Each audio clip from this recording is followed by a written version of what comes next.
বন্ধুরা, আজকে আমরা কথা বলবো মেগাস্টার শাকিব খানের লেটেস্ট ধামাকা বরবাদ সিনেমা নিয়ে। এই বরবাদ সিনেমা দেখে আমার মাথা বরবাদ, হৃদয় বরবাদ, কলিজা বরবাদ আর পপকর্ন বরবাদ। আর আজকে বন্ধুরা করে দেব আপনাদের সময়টাও বরবাদ। তো চলেন আজকের ভিডিওটা শুরু করা যাক। ওয়েলকাম টু দ্য মির্থ দুনিয়া। বন্ধুরা, বরবাদ শাকিব খানের আরও একটি মাসালা সিনেমা। বাইরে ভাই, এই সিনেমায় শাকিব খান খুবই দুষ্ট প্রকৃতির একটা লোক। উনি একজন ড্রাগ অ্যাডিক্টেড, উনি একজন রেপিস্ট, আরও উনি আপনার ছেলে একটা জানোয়ার। আর আমাদের এই শাকিব খান মানে মিস্টার আরিয়ান মির্জা পড়ে যান এই নিতু নামের মেয়েটার প্রেমে। আর নিতু নামের মেয়ের প্রেমে পড়ে যাওয়ার পর উনি কিন্তু আবার আশিক হয়ে যান।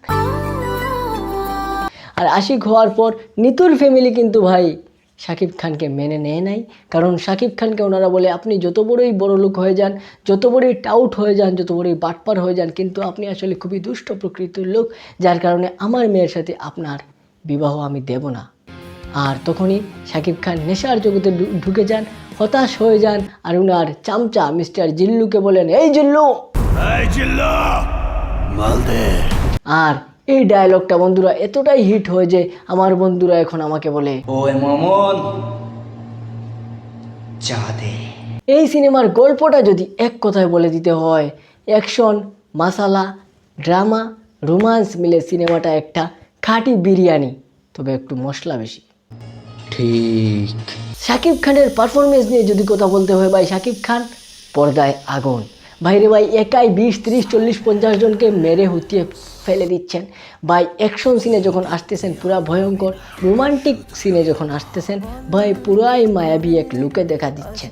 আর এই উনার মায়াবী লুক দেখে আমার বান্ধবী বলতেছে, আমি যদি নিতে হতাম।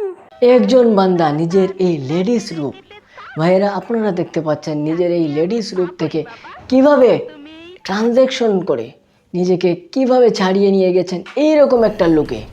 বন্ধুরা, যে লুক দেখার পর সবাই হাত তালি দিতে বাধ্য হচ্ছে। আমরাও এক সময় এইরকম লুকের কারণে ট্রল করেছি এবং সেই সব ভিডিও আমাদের ইউটিউব চ্যানেলে আছে, কিন্তু আমরাই এখন আবার তারিফ করতে হয় এই সব দৃশ্যের জন্য। এটাই পরিবর্তন, সময়ের সাথে নিজেকে এভাবেই পরিবর্তন করতে হয়। এটা দেখিয়ে দিয়েছেন শাকিব খান। বন্ধুরা, সিনেমার ভালো দিক যদি আমায় বলতে হয় তাহলে আমি সেটা বলবো, সিনেমার যে অ্যাকশন দৃশ্যগুলো শ্যুট করা হয়েছে, যে সিনেমাটোগ্রাফিটা এই সিনেমায় ইউজ করা হয়েছে ভাই, অস্থির অস্থির অস্থির, পুরাই হলিউড লেভেলের। আর অন্যদিকে বন্ধুরা, যদি আমি ব্যাড দিকের কথা বলি তাহলে আসবে সিনেমার গানগুলা আর সিনেমার গল্পটা ভাই আহামরি কিচ্ছু না, পুরো ফাউল একটা গল্প। শুধুমাত্র একমাত্র শাকিব খান থাকায় সিনেমাটা চলে গিয়েছে, শাকিব খান থাকায় সিনেমাটা এত বড় হিট হতে পেরেছে। আর শাকিব খানের মানে ভাই শাকিব খানের স্ক্রিন প্রেজেন্স পুরো সিনেমাটাকে বাঁচিয়ে দিয়েছে। ঠিক। এখন বন্ধুরা, বরবাদ নিয়ে লাস্ট ফিনিশিং যে কথা বলবো ভাই, বরবাদ সিনেমা একদম একটা প্যাকেজড সিনেমা, কমার্শিয়াল মুভি যাকে বলা হয়। আপনাদের অবশ্যই উচিত সিনেমাটা হলে গিয়ে দেখা, তবেই সিনেমাটার আসল মজাটা আপনারা নিতে পারবেন। আমি সিনেমার আসল মজা নিয়েছি আর আমি এখনও বরবাদের দুনিয়ায় আছি। তো বন্ধুরা, আপনাদের কাছে ভিডিওটা কেমন লেগেছে অবশ্যই কমেন্টে জানিয়ে দিবেন। আর সাকিবিয়ান হলে অবশ্যই একটা লাইক দিয়ে দিবেন ভাই, জাস্ট ইটস ফর ফান। আজকের মতো বিদায়, দেখা হচ্ছে নেক্সট কোনো ভিডিওতে। আসসালামু আলাইকুম।